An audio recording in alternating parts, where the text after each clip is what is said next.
नमस्कार। नमस्कार। आज यस विद्यालयमा चाहिँ विद्यार्थीको नेतृत्व चयन सम्बन्धी निर्वाचन भइरहेको छ। यसका बारेमा के कसरी सञ्चालन गर्नुभएको छ यसका बारेमा बताइदिनु होला सर। धन्यवाद सर।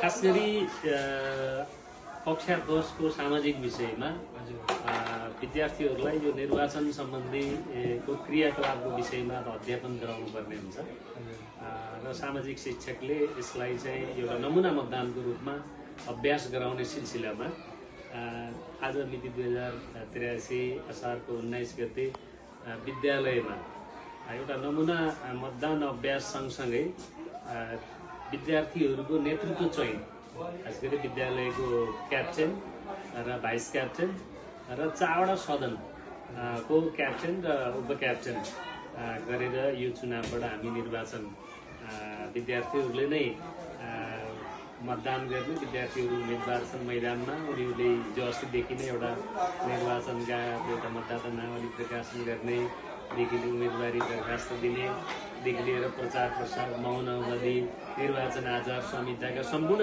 निर्वाचनका प्रक्रियाहरू अगाडि सारेर काम अगाडि बढिरहेको छ र यसमा निर्वाचन गराउने सन्दर्भमा शिक्षक एकराज शर्माले मतदान अधिकृतको नेतृत्व गर्दै स्टाफहरूलाई परिचालन गरेर चुनाव भइरहेको छ र चुनाव सँगसँगै हामीले चुनावमा हुन सक्ने परिघटनाहरू जस्तो अपाङ्गताका कुराहरू, विराङ्गनाहरू भन्ने कुराहरू र भुल हुज्जत गर्ने कुराहरू का एउटा स्याम्पलिङ र एउटा नमुना अभ्यास गर्ने काम पनि यसमा सँगसँगै भएको छ। यसमा सम्पूर्ण विद्यार्थी, शिक्षक र उत्तिकै सक्रिय रूपमा लागिनुहुन्छ। अनि सर, यो अब जस्तो यो हामीले विद्यार्थीको नेतृत्व चाहिँ चयन गरियो, यसले विद्यालयलाई पार्ने प्रभाव, सकारात्मक प्रभाव के छ होला सर?